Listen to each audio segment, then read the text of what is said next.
3번 A와 B라는 두 사람이 있는데 자 이게 이제 물체가 힘을 받을 때 물리에서는 어떻게 이런 걸 다루어야 되나 하는 문제죠. 자 여기 몸집도 크고 아마 질량도 큰 사람이 있을 거예요. 이 사람이 손을 이렇게 앞으로 이렇게 내밀고 여기는 그보다는 좀 질량도 작고 몸집도 작은 사람이 있어가지고 손을 맞대고 있다라고 합니다. 그런데 둘이 이제 이렇게 땅바닥에 있어가지고 서로 막 미나 봐요. 서로 미는데 질량 큰 사람을 라지엠 킬로그램짜리 A라는 사람이라고 치고 B라는 사람은 질량이 작아서 스몰엠 킬로그램 질량을 가지는 뭐 어른 한 70kg, 꼬맹이 한 50kg 뭐 이런 중학생이나 뭐 초등학생 뭐 이런 친구라고 봅시다. 이런 두 사람이 이렇게 손을 맞대고 있는데 자 우리 물리에서는 물체가 있을 뿐이고 그 물체는 부피 또는 모양 그리고 질량이 있을 뿐이고 이게 살아있는지 죽어있는지 지금 아픈지 힘이 센지 약한지 이런 거는 신경 쓰지 않는다고 그랬습니다. 그러면서 물체가 줄 힘, 받을 힘 이런 것에 대해서도 생물체가 특히 사람이 어떤 걸 민다라는 의지와 행동을 하는 거, 의지를 가지고 행동을 하는 거 이런 거 다 무시하고 어떤 힘을 주냐 받느냐라는 거는 상황만 보고 해석을 한다. 질량이 있으면 지구로부터 중력을 받을 것이고 자주 생각하진 않지만 중력을 받는 물체는 같은 크기로 중력으로 지구를 당기고도 있을 것이고 두 물체가 줄로 연결되어 있을 때는 줄에 의한 장력을 이 녀석도 저 녀석도 받을 것이고 나와 다른 물체가 접촉을 하고 있을 때는 그 접촉면에서 내가 너한테 주는 네가 나한테 주는 수직항력을 주고받고 있을 것이고 이런 것일 뿐인 거지 내가 이거를 의지를 가지고 세게 밀었다가 약하게 밀었다가 라는 행위적인 측면은 물리에선 신경을 안 쓴다. 그러다 보니까 예를 들어서 나이 한 30 된 70kg 나가는 어른 있고 나이 한 12, 13살 먹은 꼬맹이가 있고 해서 손을 맞대고 있을 때 어지간하면 어른이 미는 힘이 더 클 것 같은데 우리는 거기에 현혹되면은 문제를 못 푸는 거고 물리에선 이렇게 접근해야 된다라는 생각하는 방식이 또 있다는 걸 주의를 해야 된다는 거죠. A라는 사람이 아니라 물체가 있을 뿐인 거고 그건 형상이 이렇게 생겼고 질량이 있고 끝! 뭐 이럴 뿐인 거다.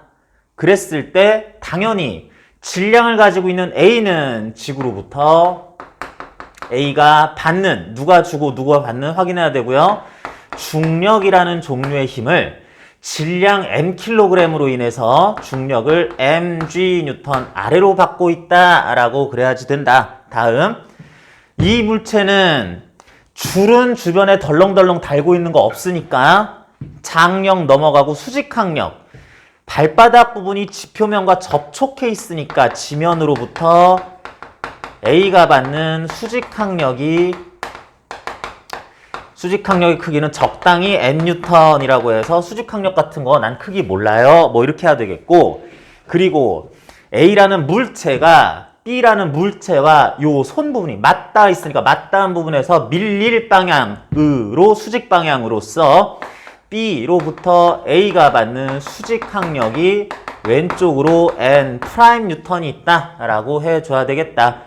이게 A가 받는 힘인데 그런데 여기까지 하는 것이 일반적인 물체에 접근하는 방법이고 힘을 받는 게 뭐가 있는지 확인하는 방법이고 가끔 가다가 전기력, 자기력, 마찰력 같은 것이 또 가해지는 것처럼 나올 때가 있어요. 근데 전기력은 2단원에서 또는 물리학 2에서 자기력은 우리 고등학교에서 안 배우고요. 마찰력도 안 배우는데 그런 것들 적당히 있는지 구해봐라 그럴 때는 상황상 여러분들이 아 이렇겠네 라고 생각을 해주면 되겠습니다. 뭐냐면 지금 A만 확인하고 있지만 A는 현재 상황에서 얘랑 이렇게 밀치기 놀이 또는 이렇게 미는 행위 이런 상황에 있다고 그랬을 때 얘는 갑자기 하늘로 날아가면 안 되죠. 날아가면 좋겠는데 날아가면 안 되죠. 그리고 땅바닥 꺼져도 안 되겠죠. 위아래로 아래 위로 가속되면 안 되겠다.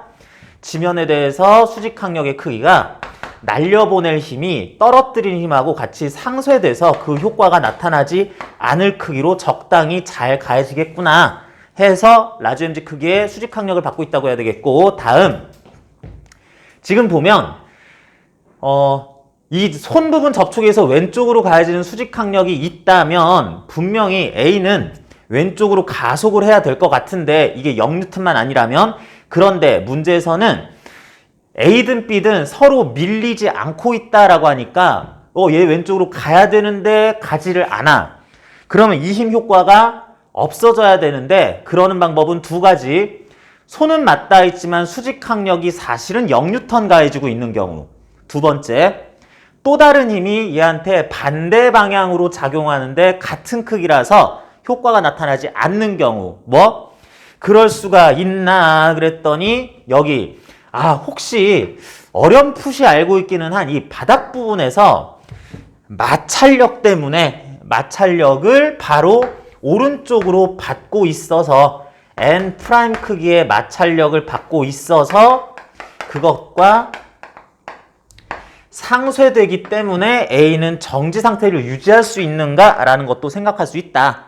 그래서 마찰력이라는 것이 아마 있을지도 몰라 라고 하면서 현 상황이 말이 되도록 설명하는 그런 힘으로써 적당한 크기 구해주는 방법이 있습니다. 다음, B가 받는 힘은 파란색으로 표시를 해봅시다. B가 받는 힘은 중력을 스몰 mg 받고요. 비슷한 방식이죠. 땅바닥과 접촉하고 있으니까 접촉 자체에 의해서 면에 대해서 수직 방향으로 가해질, 발바닥 부분에서 수직 방향으로 가해질 수직항력이 N2'N 있을 것이고, 접촉하고 있는 손바닥에서 B가 밀릴 방향으로의 A가 B에게 가는 수직항력, B가 받을 수직항력이 오른쪽으로 N' 크기의 뉴턴이 있을 것이다. 왜? 이 두 힘은 B가 A가 가는 수직항력, A가 B에 가는 수직항력, 요 접촉에 의해서 공통 원인에 의해서 같은 종류로 B가 A에게 A가 가는 같은 종류의 힘이기 때문에 이게 작용 반작용 관계니까, 그렇기 때문에 수직항력 오른쪽으로 받을 때 그 수직항력 크기는 작용 반작용 관계에 있는 힘은 크기가 같아야 되겠다라고 해서 오른쪽으로 N' 뉴턴 받고 있다라고 하자. 이 상황에서 물체는 B는 하늘로 날아가지도 땅으로 꺼지지도 않아야지 되는 거니까 아래로 낙하시키려는 힘, 하늘로 날라보내려는 힘, 이런 것들 크기가 다르면 안 되겠는데요. 상쇄돼야 되겠는데요 해서 수직항력 mg, 스몰 mg. 그 다음 이런 힘을 받는다면 오른쪽으로 B가 밀려야 되는데 그때 밀리지 않고 있다는 것은 아마 여기서 마찰력이라는 게 왼쪽으로 이걸 상쇄시킬 힘이 작용하고 있지 않을까라고 해가지고 마찰력 또한 요거를 상쇄시키기 위해서 N' 돼야지 되겠다. 그래 보니까 A가 받을 마찰력도 N' 오른쪽, A가 받을 손바닥에서 수직항력도 왼쪽으로 N', B가 받을 수직항력도 N', B가 받을 땅바닥에서 마찰력도 왼쪽으로 N', 이런 힘들이 크기가 똑같네요. 자, 그래서 이렇게 각각의 물체가 받고 있는 힘을 분석을 할 수 있겠다. 기억. A가 B를 미는 힘은 언제나 B가 A를 미는 힘과 같다. 아니, 이렇게 큰 사람하고 이렇게 꼬맹이가 서로 이렇게 밀고 있을 때 아마 얘가 세게 밀고 얘가 작은 힘으로 밀고 그럴 경우도 있지 않겠냐. 그거는 일상생활의 얘기고 또는 생물학, 생명과학에서의 얘기고 얘는 근육이 이만큼의 힘도 낼 수 있어 라는 거는 생명과학에서의 얘기고, 물리에서는 얘가 밀긴 뭘 밀어?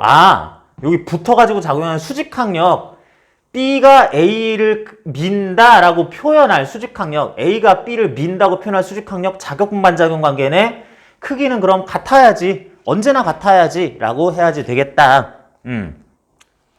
심지어 얘가 막 세게 밀고 얘는 약하게 밀 수도 있다. 그게 아니라 B라는 애는 그냥 이렇게 가만히 있고 나는 그냥 눈 감고 자고 있고 뭐 가만히 있어. 그런데 어떤 사람은 얘를 밀고 있어 라고 하더라도 일상생활에서는 A가 B를 밀고 B는 그냥 밀림을 당할 뿐이다 라고 하지만, 우리 물리에서는 접촉이 일어났으면 이거는 누가 힘을 가해서 땀 뻘뻘 흘리고 ATP 소모하는 건지 모르겠고, 접촉, B가 A에게 민다. A가 또 B를 민다. 작용반작용 관계의 힘이다. 이렇게 힘을 찾는 과정에선 순수히 물리적으로 설명을 해줘야지 되겠다. 물리학적으로 설명을 해줘야지 되겠다.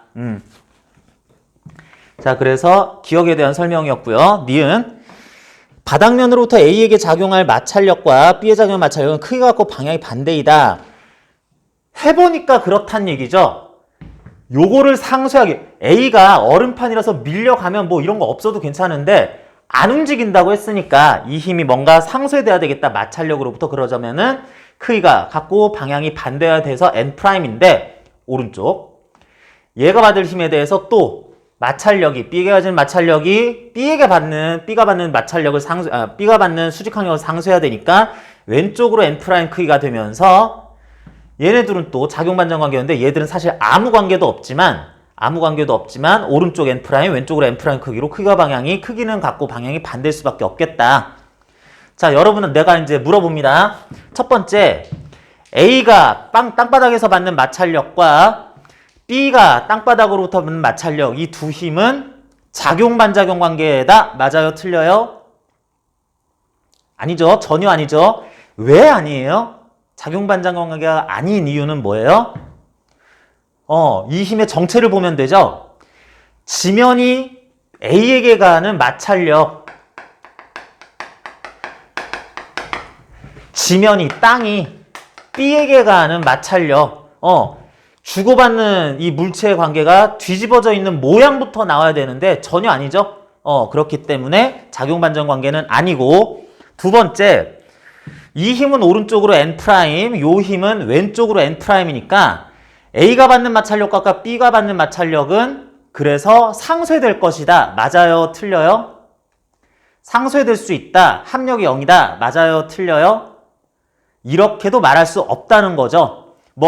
힘이라는 것은 하나의 물체가 받는 힘들끼리, 같은 물체에게 가해지는 힘들끼리 합성이라는 연산을 할 수 있고, 합성 결과가 상쇄가 되면 그걸 상쇄되었다. 상쇄 안 됐으면 합력이 몇 뉴턴이다 라고 얘기하는 건데, 이거 A가 받는 힘이고 이거 B가 받는 힘인데 얘들을 왜 합성을 해가지고 상쇄라는 말을 하냐. 아예 합성을 시도조차 할 수 없는 거다라 그래서 이거는 합성하면 0 된다, 상쇄된다 라는 표현도 말도 안 된다는 얘기입니다. 합력이 0인 관계이다, 이런 것도 말도 안 되는 거고요. 자, 그래서 마찰력에 대한 설명 니은과 함께 알아봤고요. 디귿, 두 사람이 계속 정지 상태를 유지한다면 A가 B를 미는 힘이 커질 때 A가 B를 미는 힘, 요거겠죠. 그런데 그 힘의 크기가 커질 상황이었을 때 그 상세한 메커니즘은 자세히 알 필요는 없는데 N'이 커질 때 A가 받는 마찰력도 작용반전 관계 요거 N' 크기를 또 상쇄해야 되니까 커지면 같이 커져. 그걸 상쇄해야 돼. 계속 가만히 있으려면 이것도 같이 증가하겠구나 라고 생각을 해야 되겠다.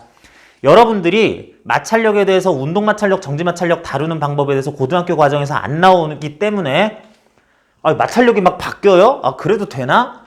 크기를 어떻게 결정하는 건지 잘 몰라도 지금 상황에서는 그렇다고 하는데 그러면 커져야겠지 이렇게 그냥 설명을 해줄 수밖에 없습니다. 그 정도까지는 여러분들이 따라갈 수 있으면 좋겠어요.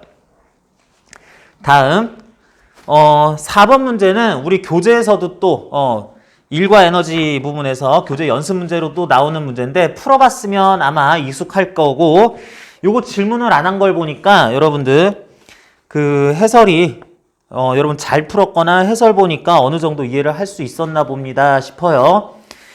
답지에서 설명은 잘 돼 있는데 그 답이 잘못 나와서 요거 5번으로 고쳤는데, 하나 추가적으로 얘기하고 싶은 거 요것만 짚고 넘어갑시다. 4번. 그래서 지금 철수가 있고요. 아이고, 여기 철수는 이번에는 이 박스를 밀고 있네. 박스와 손이 다 있네.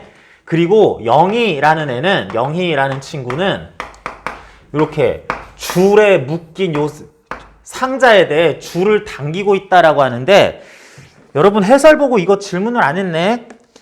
자, 4번의 니은에서 영희가 줄을 당기는 힘의 크기는 50N이다 라고 했는데, 4번의 니은 해설에서 영희가 가속도는 동안에 이렇게 길이 되니까 50kg인 영희는 50N의 장력을 받는다라고 돼 있어요. 자, 이거 보면서 그러면 이게 맞는 말이네 라고 생각을 할 수도 있는데, 자, 요거 한번 해설해 봅시다. 자, 영희에 대해서 분석을 합니다. 영희라는 물체는 전반적으로 50kg 질량을 가지는 물체고요. 중력 500N, 수직항력 아마 500N이 가해지면서 이게 상쇄가 될 겁니다. 그리고 여기 줄을 잡고 있지만, 당기고 있지만, 우리 물리에서는 줄을 당긴다는 행위는 없다. 단순히 줄이 접촉돼 있다 일 뿐인 것이다. 그러면 내가 줄을 당기든 잡고 당기든 묶여서 가만히만 있는데 알아서 끌려가든, 내가 줄을 묶여 있는데 그 줄로 물체를 당기든 구분하지 않고 나는 줄이 달려있네. 그러면 줄로부터 영희가 받을 장력이, 줄로부터 영희가 장력을 받겠네. 그 장력은 영희 입장에선 당겨질 방향 Tν, 적당 크기가 왼쪽으로 가해지겠네 라고만 생각을 하자. 또한 이런 경우에 조금 있다가 물체, 상자 입장에서도 줄이 감겨 있는 건 감겨 있는 거고 줄이 달려 있으니까 요렇게 그 줄에 의해서 상자가, 물체가 받을 장력이 오른쪽으로 가해지겠네. 얼마? Tν으로 가해지겠네 라고 봐야지 되겠다. 자, 이렇게 할 때 그런 T 값은 우리가 적당히 잘 가해주면 되는데, 문제에서처럼 이제 추가적인 설명이 들어가는데, 사람이, 동물이, 물체가, 전동기가 줄을 당긴다라는 표현이 들어가면 그럴 때에는 사람이 줄을 당기는 힘을 어떻게 해석하냐면, 그래서 그 결과 줄에는 그 크기의 힘, 장력이 걸린다. 사람이, 영희가 줄을 당기는 힘이라는 표현이 들어가면 그 힘은 효과로서는 줄에 그 장력이 그런 크기로 걸린다 라고 해석을 하자. 자, 그러다 보니까 문제에서 영희가 줄을 당기는 힘이라는 것은 그 장력이 몇 줄 걸린다 라는 뜻이었고, 그러면 그 장력을 줄이 다시 영희에게 되돌려 주니까, 걸린 장력을 왼쪽으로 되돌려 주니까 해설에서의 니은에 대한 설명과 보기에서의 니은의 설명이 같은 말이다, 같은 크기의 힘을 얘기하는 거다 라고 할 수 있습니다. 여기서도 또 한번 얘기합니다.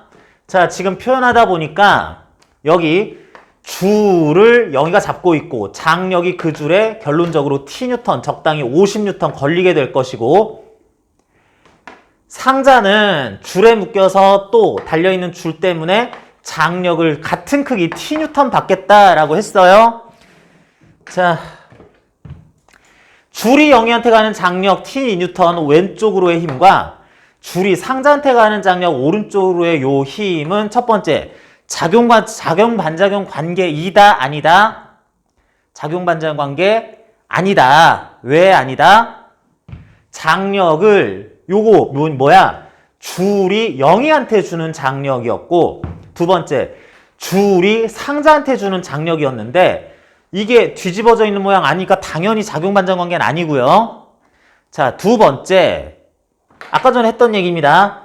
요 장력이란 왼쪽으로 Tν으로 가해지고 요거는 오른쪽으로 Tν으로 가해지니까 왼쪽으로 오른쪽으로 Tν, 이거 합성하면 0N 된다. 돼요? 안 돼요?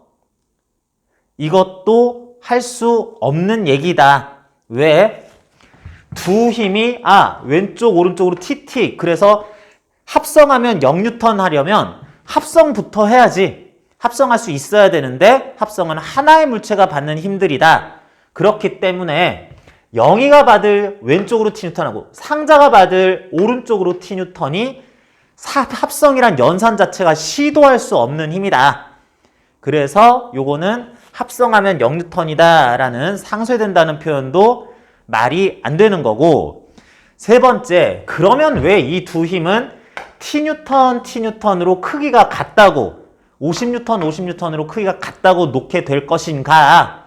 그것은 장력이 걸리는 줄의 특성 때문인데 이 줄이라는 것에는 장력이 적당하게 걸려 있고 그 걸린 장력을 너한테도 주고 너한테도 주고 이렇게 양쪽의 물체에게 공통적으로 다 가하는 그런 성질 때문에 TT 같은 크기로 놓았을 뿐이다 라고 하겠습니다. 비슷한 얘기를 바로 뒤에 문제에서 또 얘기를 하기도 할 건데 일단 영희가 줄을 당기는 힘이라는 표현과 설명에서 나온 해설에서 나오는 영희는 50N의 장력을 받았을 것이다 라고 얘기하는 게 같은 표현이나 다름없다는 거 설명이 같은 얘기라는 거 여러분 이해하느라 그랬고요. 자, 5번은 질문 나왔으니까 조금 더 자세히 풀어봅시다. 자, 5번. 요것도 유형 자체는 기본 문제예요. 유형 자체는 기본 문제인데 물체가 3개 나와가지고 보통은 2개 나오고 끝나는 그런 경우가 많은데 3개 나오는 바람에 이거 어떻게 해야 되지? 하는 친구들도 분명히 있었을 것 같아요. 자, A, B, C 물체에 10kg, 5kg, 10kg 질량을 가지는 물체들이 평평한, 마찰 없이 평평한 수평한 면 위에 이렇게 가만히 놓여 있는데 걔들 사이에는 줄이 2개 연결되어 있는데 요 줄의 이름을 P, 요 줄의 이름을 Q라고 한번 해봅시다. 이 상황에서 손으로 직접 잡고 당겨도 되고 아니면은 줄을 하나 더 걸어서 사람이 손 잡고 50N으로 물체들을 당기고 있다라고 그랬어요. 이와 같은 상황에서 보기에 의한 설명으로 옳은 것 골라라 그랬는데 자, 처음에 정지해 있었는데 자, 이 상황에서 A, B, C가 받는 힘들 누가 주는 힘 말고 받는 힘들 위주로 색깔을 변형해 가면서 한번 정확하게 물체가 받는 힘 구해봅시다. 빨리 지구가 A에 가는 중력이 100N 있을 거고요. 지면과 A의 접촉에 의해서 지면이 A에 가는 수직항력 N1N이 위쪽으로 있을 거다. 그리고 줄 붙어 있으니까 줄 P가 A에게 가는 장력이 T1N 오른쪽으로 있을 것이다. 끝! B가 받는 힘. 지구가 B에 가는 중력이 50N 있을 거고요. 땅바닥이 B에 가는 수직항력이 적당히 N2N 있을 거고요. 줄 P가 B에게 가는 장력이 왼쪽으로 T1N 있을 거고요. 이쪽에도 줄 있네. B 입장에서는 줄 Q가 B에게 가는 장력이 오른쪽으로 T2N 있을 것이다. 물리 참 쉽죠? 이렇게 그냥 눈에 보이는 대로 막 쓰면 되죠? 질량 있으니까 중력 100N C가 받아야 될 것이고 그 다음에 접촉도 있으니까 C는 위쪽으로 수직항력 N3N 받아야 될 것이고 줄 Q 붙어 있으니까 Q로부터 C가 받는 장력이 왼쪽 방향으로 Q는 B한테 T2가 한 적 있으니까 Q는 C한테도 T2 크기의 힘을 왼쪽으로 가해야지 할 것이고 문제 조건으로부터 C가 받는 힘 50N이 뭔가 하나 더 있겠다라고 해서 3개 물체가 받는 힘들 색깔을 바꿔가면서 이렇게 표시를 다 했습니다. 그랬을 때 이 상황에서 첫 번째 상식적으로 A, B, C 어느 물체도 이렇게 줄줄이 달려있는데 당긴다 그래서 갑자기 날아가거나 땅으로 꺼져서는 안 되겠다. 위아래로 받을 힘은 100 확정. 그럼 너도 100 해라. 위아래로 받을 50 확정. 너도 50 해라. 너도 100 해라 해서 N1, 2, 3 수직항력들은 100, 50, 100N으로 다 정했습니다. 그런 다음에 이 상황에서 물체들은 아마 땅바닥에서 마찰받지 않고 공기장도 받지 않으면서 줄줄이 연결이 돼 있으면서 이쪽에서 당기게 되면은 모두 함께 같은 가속도로 오른쪽으로 가속 운동을 할 것이다. 세 물체의 공통 가속도를 오른쪽 방향으로 통일을 시키고 크기를 A라고 같이 놓을 수 있다면 A의 가속도는 A의 질량 10kg으로 A가 오른쪽으로 받는 힘 오른쪽으로 T1 B의 가속도는 B의 질량 5kg으로 B가 오른쪽으로 받는 힘 T2 위아래는 지금 들어갈 상황이 아니고요. 이건 상쇄됐고 B가 받을 힘 중에서는 상쇄됐고 왼쪽으로는 이건 오른쪽은 아니지만 완전 반대 방향이 되면 마이너스 T1이라고 해서 B가 받을 힘에 포함을 시켰고요. C가 받을 힘으로서는 C의 질량 10분, C의 가속도로서는 C의 질량 10분에 C가 오른쪽으로 받을 힘을 써주면 오른쪽으로 가속도 나오겠다. 오른쪽으로 50N C가 받고 있고요. 왼쪽으로 T2는 마이너스 T2N을 받고 있다라고 그래야 되겠다.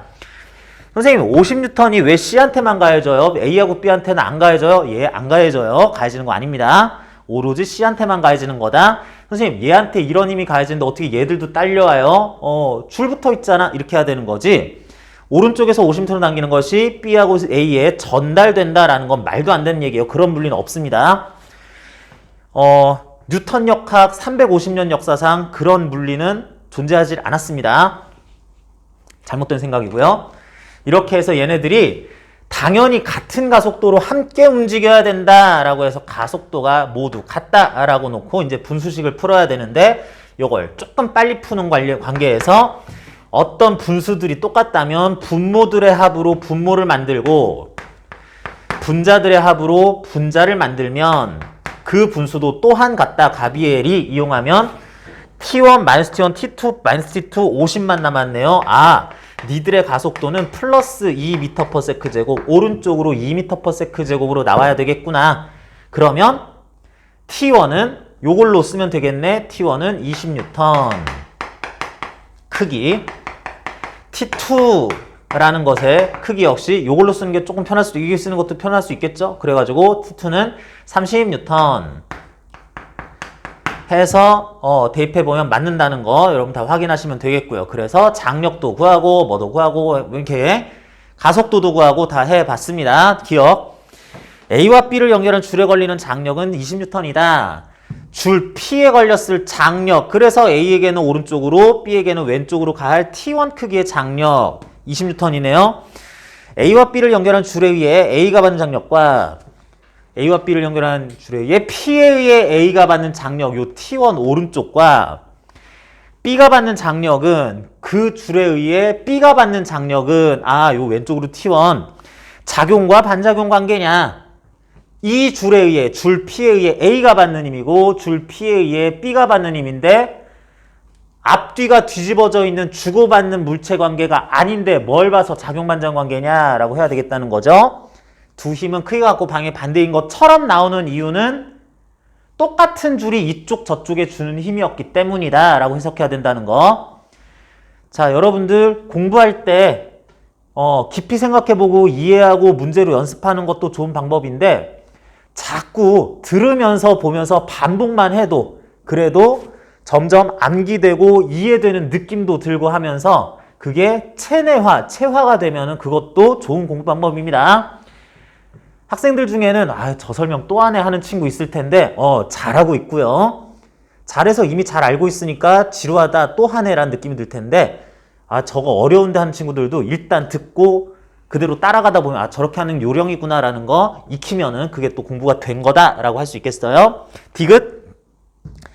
물체들의 가속도는 모두 2m/s 제곱의 크기를 가지면서 공통 크기를 가지겠다. 상식적으로 같은 크기가 될 것이고 구해보니까 2m/s 제곱 맞네요.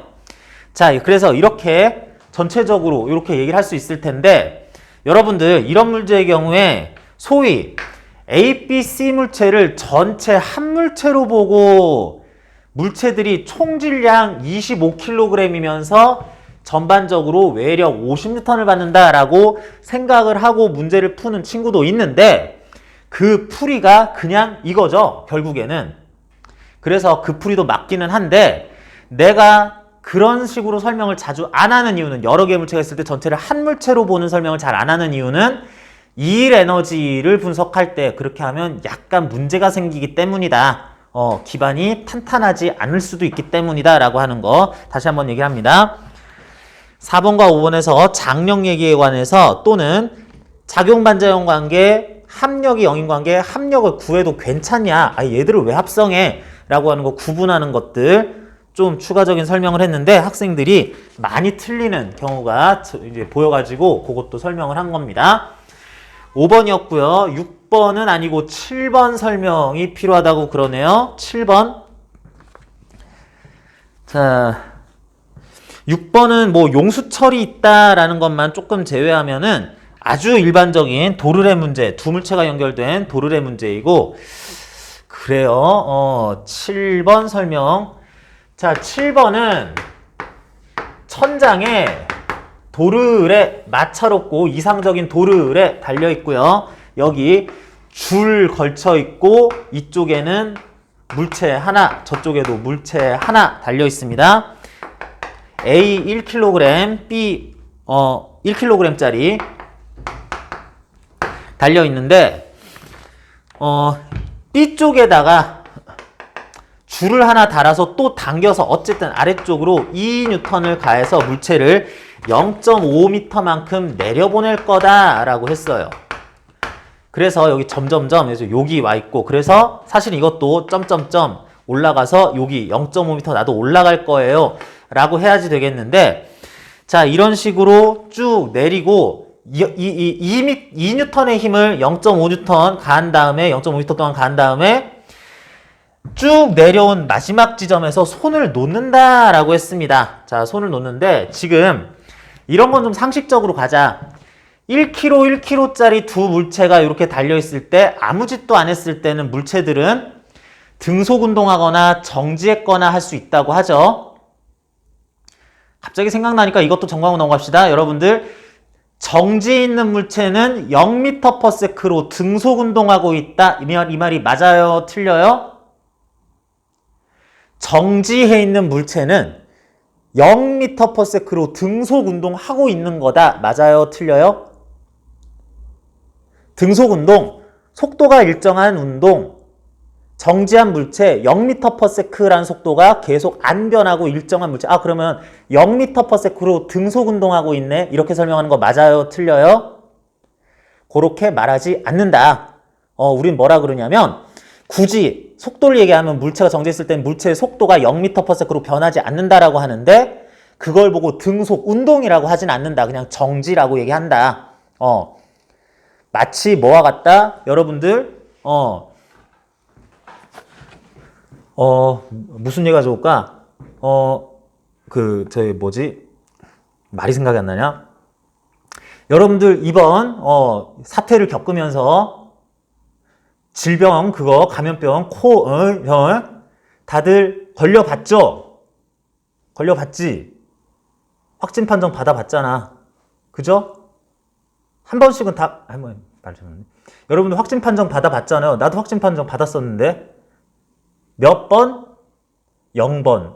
그죠? 여러분 다 0번씩 다 확진 판정 받아봤죠? 말이 되는 것 같기도 하고 말도 안 되는 것 같고 그러죠?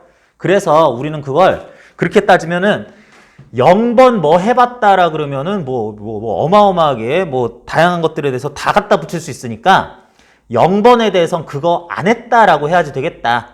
정지해 있는 물체는 등속 운동이 아니고 그냥 속도가 0일 뿐인 거다 라고 해야 되겠는데, 어쨌든 질량이 같으면 0m/s를 유지해야 되는데 여기에 2N이라는 힘을 이쪽에 주었기 때문에 두 물체는 이제 위로 올라가고 아래로 내려가는 가속 운동을 할 것이다.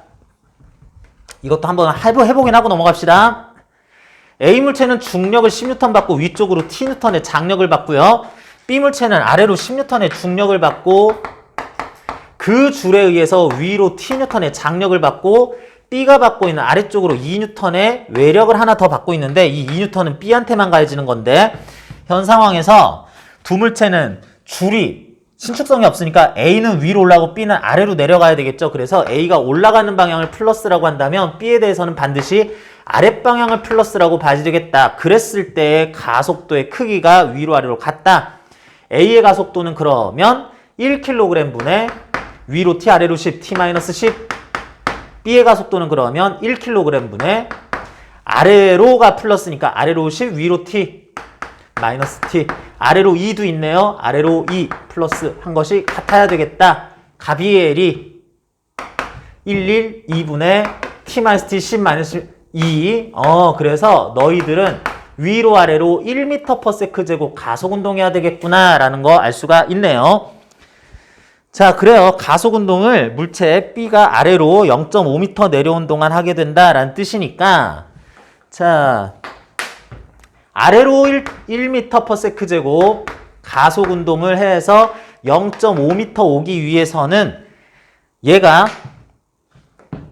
몇 m/s가 또 돼야 될 것이며 몇 초 만에 돼야 될 것이며 이런 것들 생각을 해봐야 되는데 대강 생각해 보니까 요거 1초 동안 움직이게 되면은 1초 후에는 자 등가속도 운동 0m/s에서 1초 후에는 1m/s가 될 것이다. 그래서 0에서 1 등가속도 운동이니까 평균 속도 0.5m/s로 1초 동안 내려오니까 딱 0.5m 올 것이다. 잘 찍어서 맞았네요. 1초 동안 2N으로 당기면 될 거다라는 뜻이기도 합니다. 자, 그래서 물체를 잡아당긴 시간은 0.5초이다. 아니고요. 당기는 동안 실이 A에 작용한 힘은 11N이냐? 당기는 동안 장력이 제대로 작용하고 있었을 때 아까 여기 썼었던 T뉴턴이 몇 뉴턴이었냐? 11뉴턴 맞네요.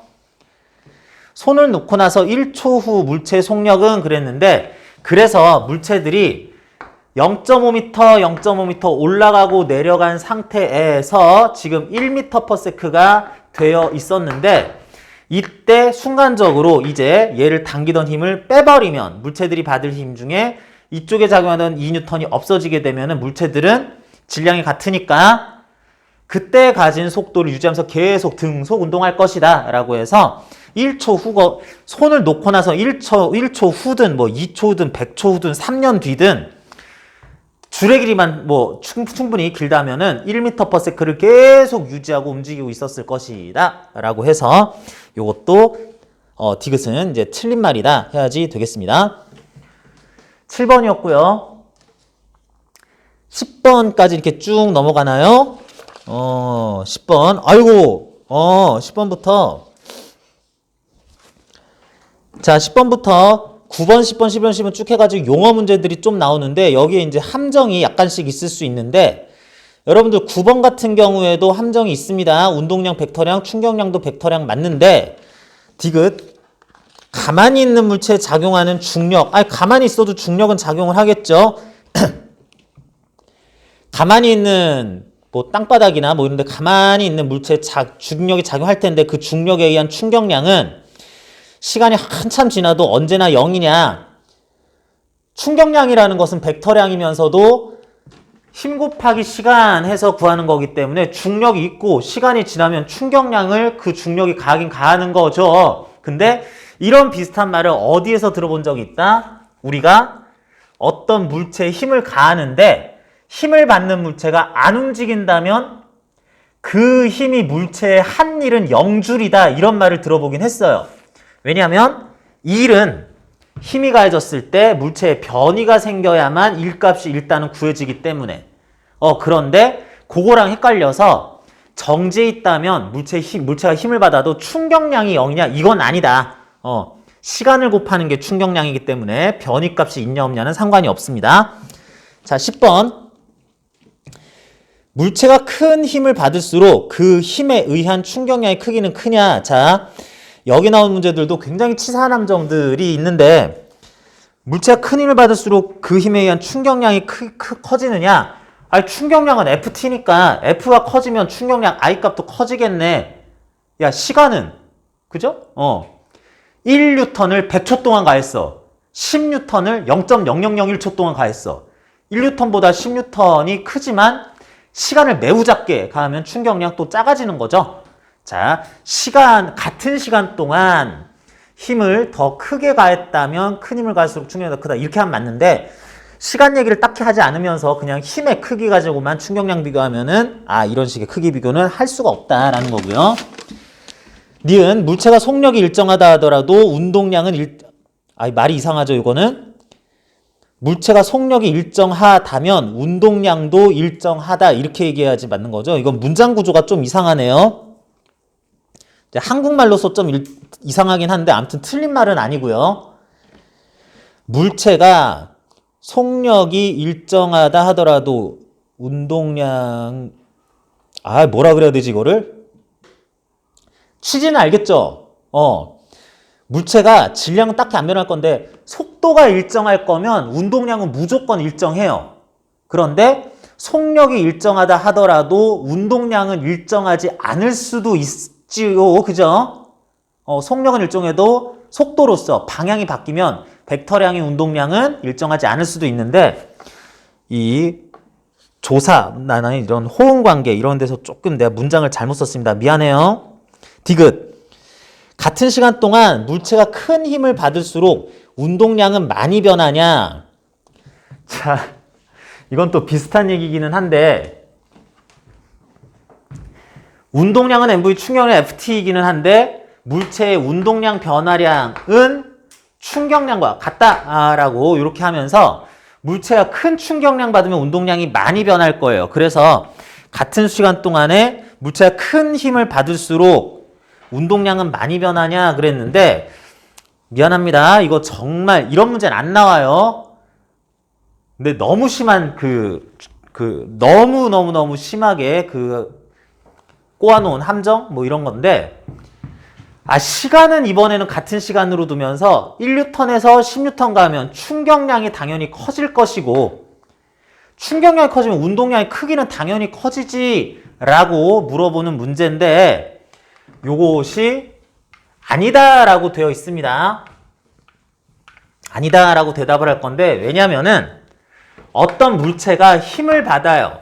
힘을 받는데 예를 들어서 2초 동안 오른쪽으로 3뉴턴 왼쪽으로 2뉴턴 받았다고 하자. 그러면 이때 구할 수 있는 거는 이것에 의한 충격량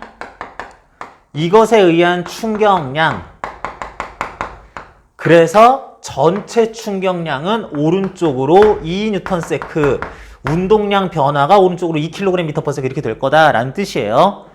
그런데 물체가 받는 힘이 오른쪽으로 100N 왼쪽으로 99N 가해졌어요. 그러면 그것도 같은 시간 2초 동안 가해질 때 얘가 가한 충격량은 오른쪽으로 200Nm, 얘가 가한 충격량은 왼쪽으로 잠깐만 알짜 힘이 오른쪽으로 2N이고 충격량은 4N죠? 얘기 잠깐 잘못했네. 그러는데 오른쪽으로 200Nm, 왼쪽으로 198N의 충격량을 받아서 그래서 여기 맞는데? 잠깐만. 맞죠? 순간 내가 또 곱했나 안 곱했나 헷갈렸습니다. 미안합니다. 해서 알짜 충격량은 오른쪽으로 2N을 받았어요. 물체가 받을 힘이 64에서 199로 커졌는데도 총 충격량은 변하지 않았죠. 자, 운동량 변화와 같을 충격량은 알짜 힘에 의한 충격량이에요. 그러니까 물체가 받을 전체적으로 힘들이 전체적으로 커져서 오히려 막 상쇄되고 그러니까 별일 없어져. 그럴 때에는 운동량이 딱히 크게 변하지 않는다. 이런 경우도 한번 생각은 해달라는 취지에서 얘기를 한 건데 정말 치사하죠. 이거 뭐 그냥 다 틀리라고 낸 문제입니다. 이건 여러분들이 잘못했어 하고 실수해가지고 이런 거 간과해서 틀렸다기보다는 이건 내가 억지로 요거 설명하려고 물체가 운동량이 변했을 때 그건 충격량과 같다. 운동량이 변하는 충격량이다 할 때 충격량은 알짜 힘에 의한 충격량이다. 라는 것도 여러분들 꼭 주의를 해달라라는 얘기예요. 자,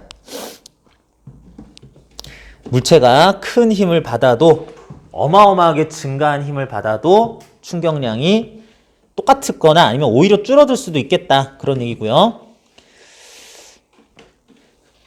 자, 13번으로 넘어가도 되나요? 다른 요 용어 문제들이나 개념 문제는 오케이. 요거는 질문하지 않았으면 다 알아들은 그런 문제라고 생각합니다. 13번이 우리 교재도 있는데 13번 문제가 이게 말하는 게 뭔지를 찾는 게 애매해서 그래요.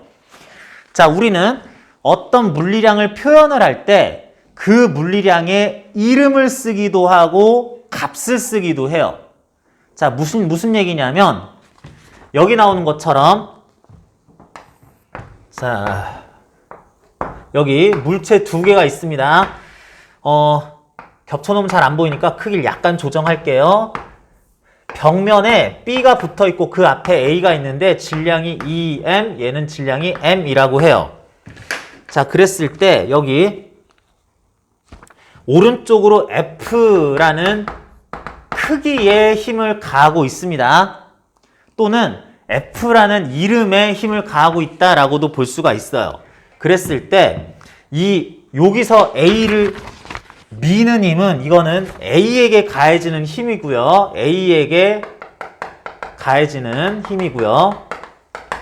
A가 받는 힘은 또 중력이 EmG 뉴턴 있고 수직항력 EmG 크기로 있을 것이고 접촉에 의해서 왼쪽으로 받을 수직항력이 N1 하나 있을 겁니다. 마찰은 특별히 생각할 필요 없겠어요. B 넘어갑니다. B는 중력을 mg 받고 있고 수직항력을 땅바닥에서 받아야 되는데 그거 크기가 mg가 될 거예요. 그리고 이 접촉에 의해서 A로부터 B가 받을 수직항력이 N1 크기로 있을 겁니다. 다음 B는 벽면으로부터 받을 수직항력이 N2 크기로 있을 거예요. 자, 그래서 이런 힘들이 지금 F는 그냥 이름이자 크기라고도 할 수도 있을 텐데 여기서 N1, N1은 이름이 아니에요. 크기입니다. 크기. 이름이 똑같다는 얘기는 그 힘이다 라는 말인데 요거는 뭐 F'이라는 힘, 이거는 F2'이라는 힘, 이건 F3'이라는 힘인데 크기와 방향이 왼쪽으로 N1 크기, 오른쪽으로 N1 크기로 같은 크기로 이름이 다른 서로 다른 힘이 작용하고 있을 텐데 벽이 이렇게 붙어있는데 물체를 민다고 해서 아무 물체도 움직여서는 안 되겠다. 이 상황에서 A가 받는 날짜임은 나름 0, B가 받는 날짜임도 나름 0 나와야 되겠다. 그러면 N1이라는 거는 F라는 것 크기와 같아서 A가 받을 힘으로써 상쇄가 되어야 되고 작용반작용이 얘도 크기가 F여야 되고 B가 받을 힘도 이 힘이 반드시 상쇄가 돼서 N2도 크기가 F가 돼서 얘도 상쇄가 돼서 모든 물체가 안 움직이는 게 정상이다. 벽에다 밀고 미는데 움직이면 안 되잖아요. 그래서 문제에서 표현해서 이러이러하다고 그랬을 때 가에서 B가 A에 작용하는 힘의 크기를 F0라고 두자. 나는 지금 N1 크기라고 했는데 이 크기를 표현상 F0라는 것으로 표기를 하자 그랬어요. 그랬는데 그렇게 하고 문제 분석을 하니까 F0라는 그 크기를 나타내는 그 값은 외력으로서 아까 문제에서 주어진 F라는 힘과 크기가 같게 나올 수밖에 없다. 이게 뭔가 눈 가리고 아웅인데 이런 거 말을 용어를 이렇게 돌려서 쓰는 거 연습하는 문제입니다. 그래 놨더만 이번에는 2m짜리 질량, m짜리 질량을 가지는 물체 두 개를 놓고 이번에는 다시 F라는 크기의 힘으로 밀었을 때 나 상황에서 B가 A에 작용하는 힘, B가 A에 작용할 수직항력, 뭐 N 값을 한번 구해보세요. 구한 다음에 F0를 이용해서 표현해보세요 라고 그랬습니다. 요거는 여러분들이 기본형 문제이기 때문에 빨리 구해보면은 그럴 때 N은 이때 가해진 F에 대해서 3분의 1 F라는 크기가 나오는데 보기에서는 F 말고 F0를 이용해서 구하라 그랬는데 아예 F하고 F0 똑같다니까 해서 3분의 1 F0요 라고 대답해도 된다는 이게 문제 풀이가 어렵다라기보다는 상황 속에서 F는 뭐고 F0는 뭐고 구하다 보니까 똑같은 건데 뭔데 하면서 상황에 대해 대답하는 방법을 여러분들이 순간적으로 이게 좀 헷갈릴 수도 있는 문제였을 뿐입니다. 근데 이 문제는 생각보다 유명한 문제예요. 이게 모평에 나왔었나 수능에 나왔었나 그래가지고 이게 상당히 몇 년 동안 굉장히 유명했었던 뭐 여기저기서 자주 나오는 인용되는 문제이기도 합니다. 좀 괴상한 문제치고 자주 나오는 문제다. 14번은 그냥 벽에 충돌된 다음에 이렇게 튕겨나오는 문제였었고 15번? 15번? 15번. 뭐 15번 여러분들이 뭐 문제 삼을 수도 있을 것 같아요. 좀 어렵게 생각을 할 수도 있는데 최초 상황에서 5kg짜리, 10kg짜리 5m/s로 오른쪽으로 움직이고 있었습니다. 그랬는데 그걸 본 다음에 딴 데 보다가 2초 후에 봤더니 막 날아가고 있으니까 뭐 여기 없겠죠. 하다가 2초 하나 둘 딱 보니까 여기 없어. 뭐 어디 갔냐? 아 저기 있네. 그러면서 봤더니 얘 속도가 8m/s로 바뀌었어요. 조금 빨라졌네요. 질량은 당연히 안 바뀌겠죠. 5에서 8m/s로 이렇게 바뀌었는데 기억 2초 동안 운동량의 변화량의 크기는 오른쪽으로 50이 오른쪽으로 80인 걸로 바뀌었으니까 운동량은 오른쪽으로 30kg/s 만큼 운동량이 변한 것이고 니은 그 2초 동안 물체가 받은 평균 충격력은 물체 운동량 변화량은 그 물체가 받은 알짜 힘에 의한 충격량과 같고 충격량이라는 것은 알짜 힘 곱하기 시간 해야지 운동량의 변화량을 쓸 수 있는데 이랬을 때 그 알짜 힘이 평균적으로 얼마였을 것이냐라는 걸 우리는 평균 충격력이라고 하죠. 이게 장력인지 수직항력인지 탄성력인지 모르겠는데 종류와 무관하게 암튼 물체가 받았을 알짜 힘으로써 충격량을 만들 그 힘의 평균적인 크기라고 해서 평균 충격력이란 용어를 하나 더 쓸 뿐인 거고 그러면 2초라는 시간으로 나눠주기만 하면 방향 따라가면서 오른쪽으로 2초로 나눴으니까 오른쪽으로 15N입니다. 라고 얘기를 해야지 되겠다. 그런데 디귿 2초 동안 그러면 물체는 오른쪽 방향으로 등가속도 운동을 하였다. 빨라졌으니까 오른쪽 방향으로 등가속도 운동을 했겠네. 이 얘기를 하는 게 아니라 뭘 하면서 등가속도 운동을 했느냐? 이게 여기서는 좀 방점이 찍혀야 되는 부분이에요. 이 2초 동안 해가지고 속도가 꾸준히 빨라지지 않았을 수도 있죠. 5m/s 가다가 3m/s 갑자기 늘어났을 수도 있고 5로 가다가 아래로도 갔다가 위로도 갔다가 오른쪽으로 지금 8m/s로 가고 있을 때도 있을 것이고 오르락 내리락 하고 운동방이 바뀌면 등가속도 운동도 아니고 하기 때문에 이런 거는 그럴 수도 있고 안 그럴 수도 있다라서 디귿은 일단은 틀리다라고 해야지 된다. 그런 말이고요. 19번 봅니다. 자, 19번에서는 개념 문제인데 두 물체의 운동량이 같지만 운동 에너지는 다를 수도 있다. 그럴 수도 있다는 거 알겠어요? 예시 들어서 푸는 문제인데 운동량을 구하는 공식하고 운동 에너지를 구하는 공식이 다른데 이게 반드시 크기가 언제나 같아야 된다. 이거 말도 안 되는 거죠. 운동량은 같은데 운동 에너지는 상이할 수도 있다라는 얘기고요. 두 물체의 운동량은 다르지만 운동 에너지는 같을 수도 있다. 이것도 맞는 말이죠. 같은 의미에서 기억 니은은 둘 다 맞는 말이라고 할 수 있는데 질량이 일정한 어떤 물체의 운동량의 크기는 증가하는데 운동 에너지는 감소할 수도 있느냐? 질량이 일정한데 운동량이 증가하는 경우는 속도가 빨라지는 수밖에 없는데 질량이 일정한데 속도가 빨라지는데 어떻게 운동 에너지가 또 증가하지 않을 수 있겠냐? 얘 크기가 증가하면 얘도 크기가 증가를 하긴 해야 되는데 증가량 크기라든지 뭐 그런 것들 자체는 다를 수도 있다. 숫자로는 다를 수 있지만 증가하고 있다, 감소하고 있다, 작아지고 있다라는 것은 다를 수도 같이 따라가야 된다라는 얘기입니다. 물어보진 않았지만 20번을 얘기하고 싶은데 20번 한 물체에 힘이 가해지는데 물체의 운동량 변화는 없지만 운동 에너지는 변할 수도 있느냐 그랬어요. 자, 운동량은 변함이 없지만 운동 에너지는 변할 수 있느냐 그랬는데 운동량이 안 변하면서 뭔가 변화가 이루어지는 방법이 뭐가 있어? 운동량은 안 변하는데 질량이 2배가 되면서 속도가 절반이 된다든지 이러면은 운동량은 변하지 않는데 운동 에너지는 변할 수 있죠. 근데 아주 특별한 일이 벌어지지 않는데 질량이 늘어나는 거, 질량이 줄어든 거, 이거는 좀 생각하기 힘들죠?